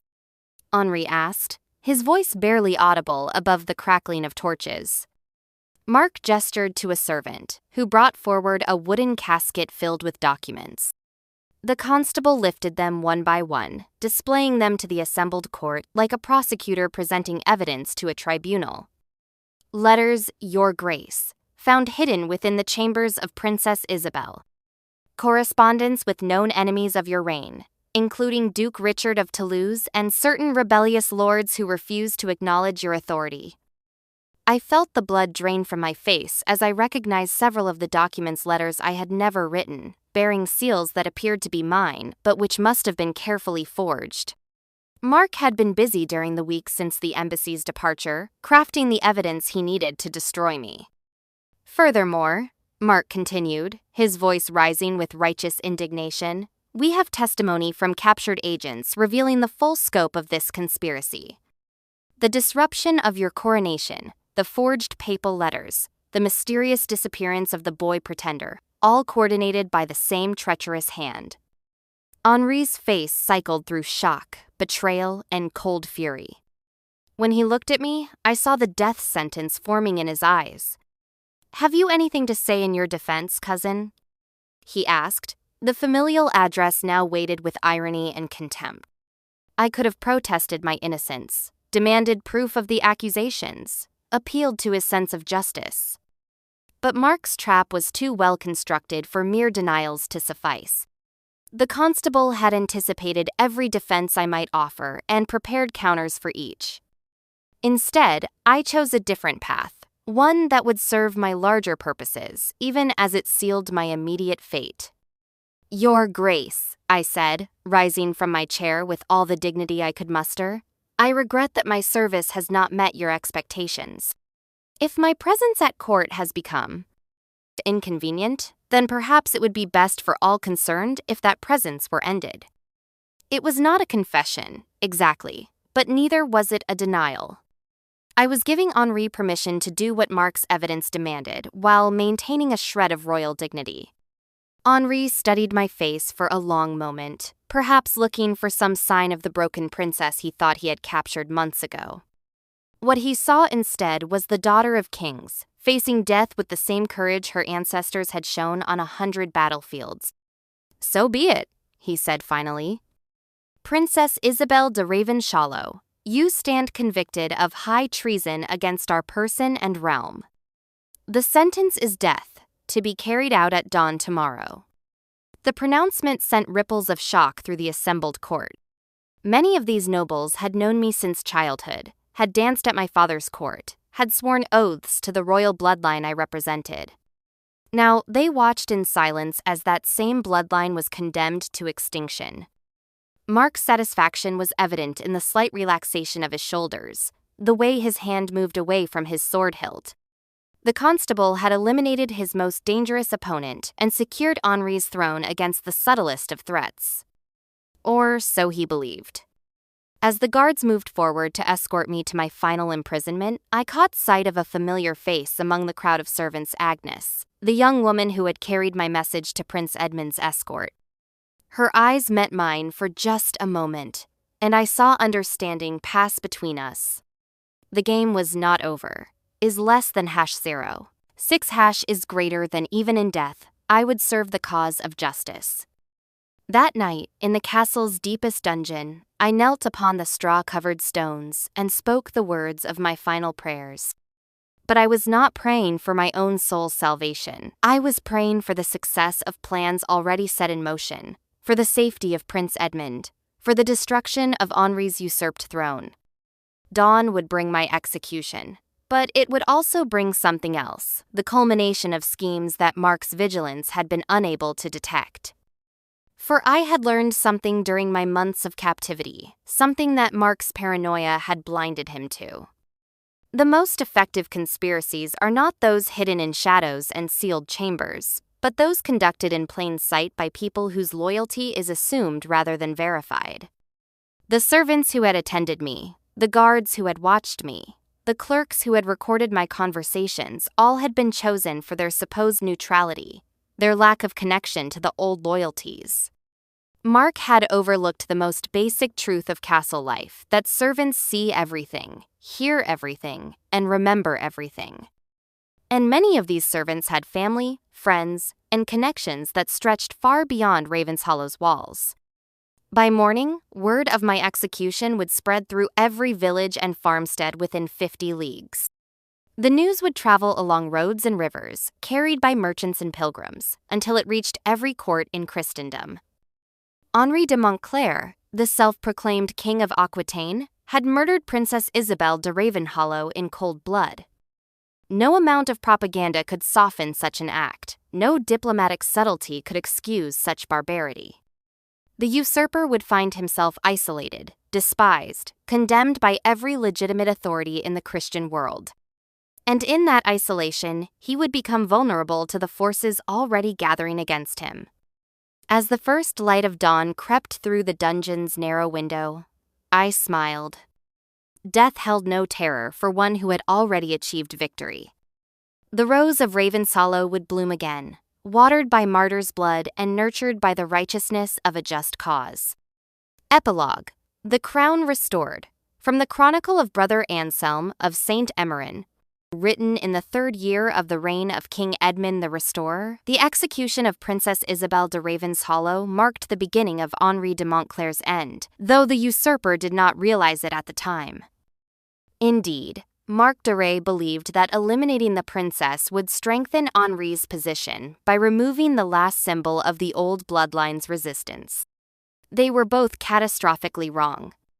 Word of the princess's murder spread through Christendom like wildfire, carried by the very servants and agents that Marc had trusted to maintain his surveillance. Within a fortnight, ballads were being sung in taverns from Toulouse to Paris, telling the tale of the martyred princess who had died rather than submit to tyranny. The papal court, already conducting its investigation into Henri's legitimacy, reacted with predictable horror. is less than #0. 6 is greater than His Holiness issued a bull of excommunication against Henri and all who supported him, declaring the usurper's realm under interdict until justice was served. No priest could offer sacraments, no church could hold services, no Christian could receive the comfort of religion, while Henri's regime endured. Duke Richard of Toulouse, who had been gathering forces with methodical patience, seized upon the papal condemnation as justification for immediate action. His army crossed into Henri's territory on the Feast of the Epiphany, banners flying in the winter wind, calling upon all faithful Christians to rise against the murderer of princesses. They found a kingdom already in revolt. The same network of servants, merchants, and minor clergy who had spread word of Princess Isabel's martyrdom had also preserved something far more precious, Prince Edmond himself. Hidden in monasteries and manor houses, protected by men and women who remembered their oaths to the true bloodline, the young prince had spent months preparing for this moment. When Duke Richard's army appeared on the horizon, they found not a conquered population awaiting liberation, but a restored king ready to reclaim his birthright. The final battle was fought on the field of Montclair, within sight of Henri's own ancestral castle. It was a rout from the first charge. Henri's routiers, faced with the choice between silver deniers and salvation, threw down their weapons rather than fight under an excommunicated banner. His noble supporters, seeing the tide turn against them, sought terms with the rightful king. Henri himself died as he had lived, grasping for power that was never rightfully his. Marc de Rais fell beside him, the constable's gray eyes finally closing on a world that had grown too complex for his simple understanding of loyalty and betrayal. Sir Rodrigue de Montfort lived long enough to see Prince Edmond crowned King of Aquitaine in the Cathedral of St. Ander, where his grandfather and great-grandfather had received their own anointing. The papal legate who performed the ceremony used the same chrism that had been denied to Henri, blessing a restoration that carried the full weight of divine sanction. Rodrigue did not live long after that glorious day. True to her final promise, Princess Isabel had left instructions regarding the man who had betrayed her father's trust, whatever his ultimate motives. The duel was fought on a spring morning, when apple blossoms bloomed white as snow, and justice was finally served upon the field of honor. King Edmond ruled for 37 years, earning the epithet, the Restorer, for his reconstruction of the kingdom's institutions, and his generous treatment of those who had served his cause. He married the daughter of the King of Aragon, cementing the alliance that Princess Isabel had envisioned during her captivity. Their children and grandchildren ruled justly and well, preserving the bloodline that had so nearly been extinguished in the dark days of Henri's usurpation. But it was Princess Isabel who was remembered most vividly in the songs and stories that followed. The Rose of Ravenshollow. They called her beautiful and gracious, but armored with thorns sharp enough to draw the blood of kings. Poets sang of her wisdom, chroniclers recorded her courage, and pilgrims visited her tomb seeking intercession for impossible causes. For Princess Isabel had accomplished what no man believed possible. She had toppled a king from within his own castle, using nothing more than wit, patience, and an unshakable faith in the righteousness of her cause. In the end, she had proven that justice delayed is not justice denied, merely justice preparing to strike with devastating precision. The Game of Thrones belongs not to the strong or the ruthless, but to those who understand that true power flows not from the sword but from the loyalty of hearts freely given. Princess Isabel de Ravenshollow had understood this truth better than any monarch who ever lived. And in understanding it, she had won a victory that would echo through the ages. Finis.